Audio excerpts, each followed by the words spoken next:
Welcome to my Imbolc Rune reading for 2023.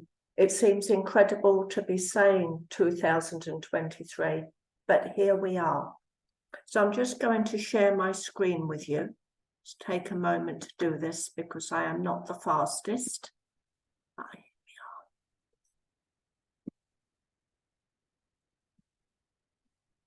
Let's move this up the top and away we go.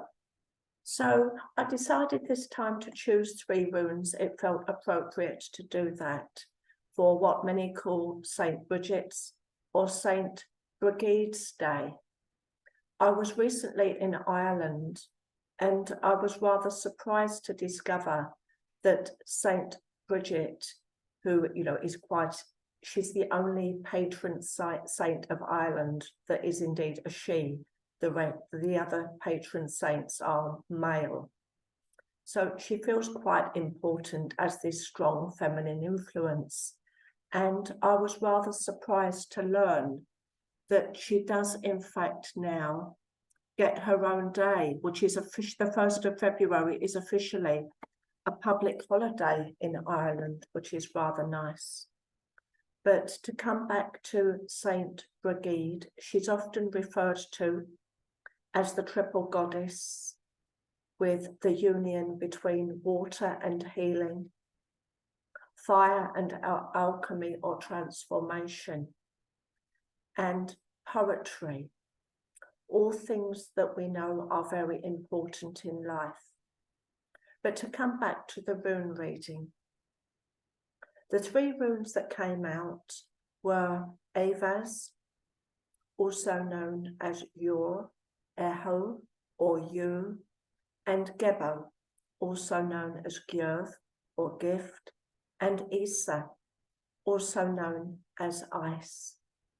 And I always work with the 3, when I pull 3 for this kind of general reading, I always work with the influences in a way together as well as with the individual meanings, because we all know that life is an interplay that does indeed contain those elements that I talked about with Brigide, the triple goddess. We have Is or Isa, solidified water. We have discernment and the creativity of choosing goals.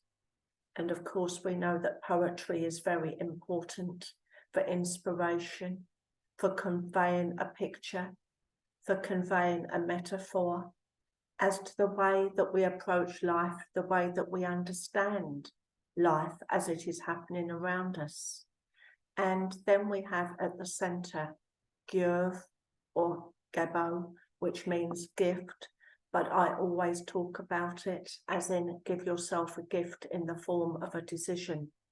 In an individual reading, the need for choice would have presented itself. It might even have been there for some time, but life is offering choices at this time.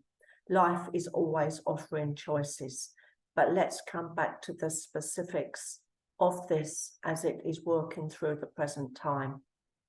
So Avaz places the strong focus on discernment and the goals chosen, but this also invites us to consider the actions, the use of resources and sacrifices, indeed the words being used, and also what will it be most valuable for us to raise as question marks at this time.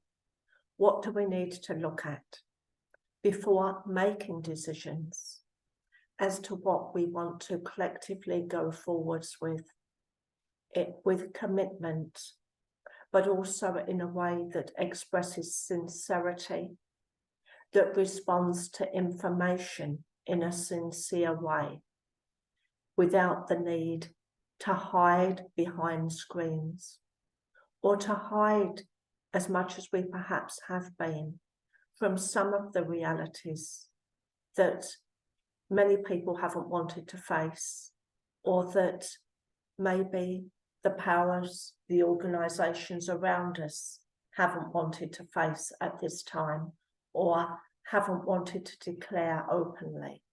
So when we see Is or Isa in this way, I'm going to talk about that first.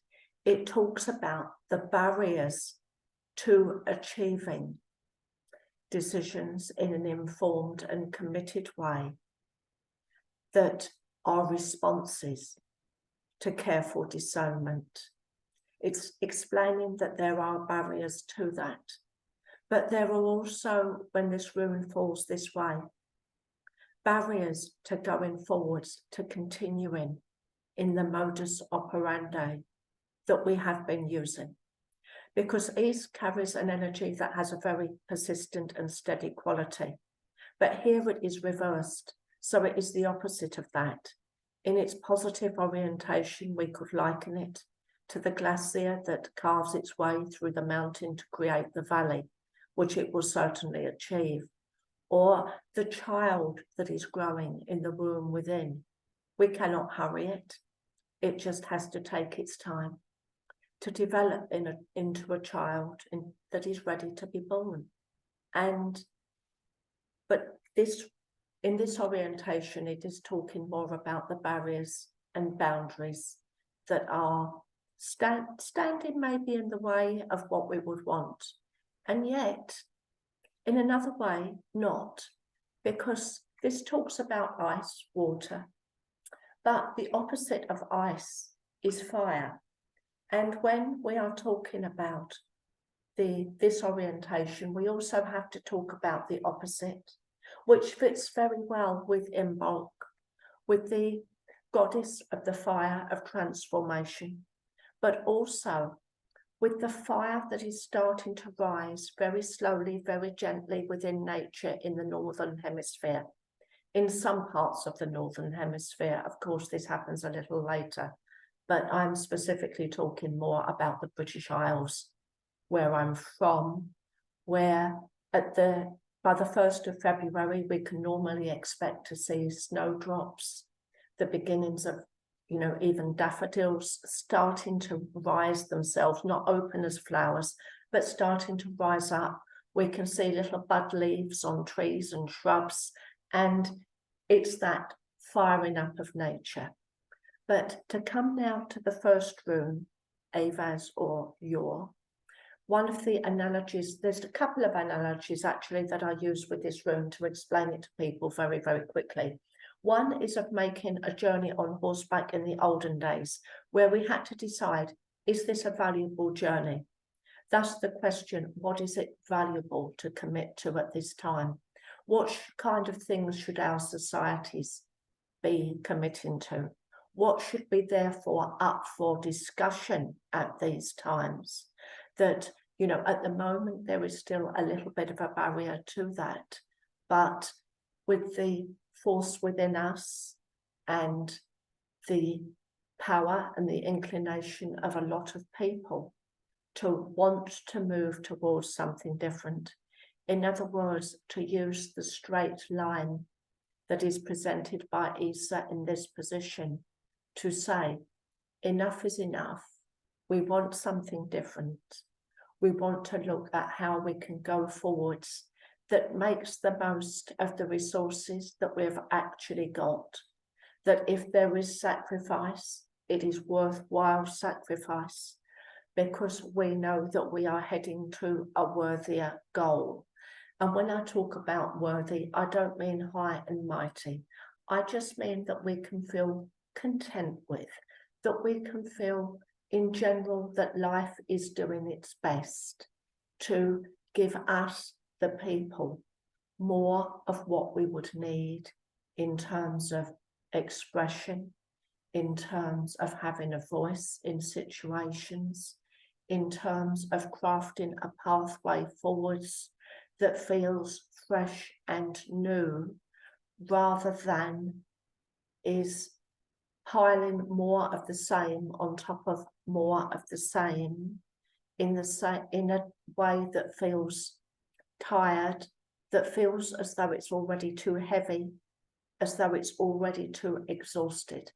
It's like trying to ride a horse that is already exhausted, when once decisions are made, to look at changes, not to make them immediately and rashly, but to look at them immediately and rashly, to look at everything that can come onto the table, to look at all the different possibilities that there could be and float them in the air in a way that lends itself to transformation, is something that I feel we are invited to do, collectively and individually. And when that happens, when a lot of people feel that impulse, which I feel is what is indicated here, then that is a good way to start to bring the fire of momentum, to start to gather the fire of momentum, to generate it more, and also to find where we want to target it, to discover where we want to walk next, in other words. Because when we look at life, we can look back and we can see that, yes, our ancestors lived in simpler times, but we perhaps have a greater opportunity to transform lives, to transform how we walk upon the earth in ways that our ancestors couldn't even contemplate. And isn't that a wonderful thing? If we were to release that gift, to allow that gift to grow, to allow it to become part of our conversations, so that so much more can come into the melting pot of life. And we're not just looking at a continuum. We are looking at what can we really produce? What could we really create? What would that look like? And many of our poets, past and present, have set forth their pens to showing aspects of thought, aspects of approaches, aspects of ideas that can indeed act as fires of inspiration at this time. So to come back to give a little summary of how I feel it is with these runes, we're invited individually and collectively to become more discerning, whilst at the same time being more open. This is not about narrowing down. It is about accepting, giving recognition to those situations that have gone as far as they can, or as far as they should, or as far as we would like them to, whilst at the same time then setting the parameter wide to consider what could be possible, what we would like to become possible, what we do not want, what we are willing to commit to, what we are not willing to commit to, perhaps sacrificing more for more of, to acknowledge that just because some things have been done a certain way for a long time, for decades or even longer, that maybe that's not the best way anymore. Maybe when we look at it, we can see that in the same way, we look at life very differently to those who went before us, because we have different experiences and different knowledge, which isn't to say that the knowledge of the past is invalid, especially where knowledge of nature and respect for nature are concerned. There is much that can be contributed to the knowledge that we hold now and the things that we value most. Do we value love, poetry, inspiration, the ability to create, the ability to transform, more perhaps than we value the capacity to hold things the same, the capacity to maybe keep things the same so that they will feel familiar, which brings a certain comfort. And of course, also tends to keep responsibility for certain processes to continue in the same hands, when maybe it's time for a handing over in some ways, in some situations. When we look at us and we look at ourselves, we always tend to think, and our grandparents tended to think, and their grandparents tended to think, you know, that they were advanced people. And of course, in terms of the generations immediately before them, in many ways they were. But that doesn't mean that how things are now, how we are now, is the most advanced way to be. Because each one of us is going to, if we look at how things are developing in the future, if each one of us could come back here in 100 years' time, or could look down from the other world in 100 years' time, and look at what was happening then, we would look back at what is happening now and say, well, you know, advances have been made, changes have happened.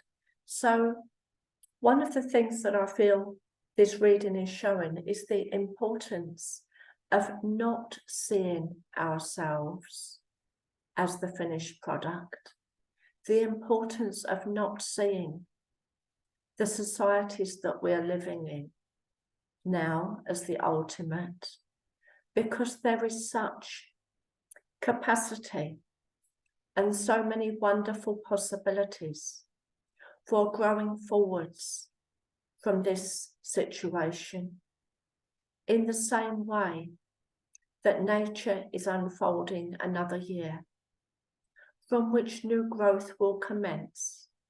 And we don't exactly know the full shape and extent that that new growth will take.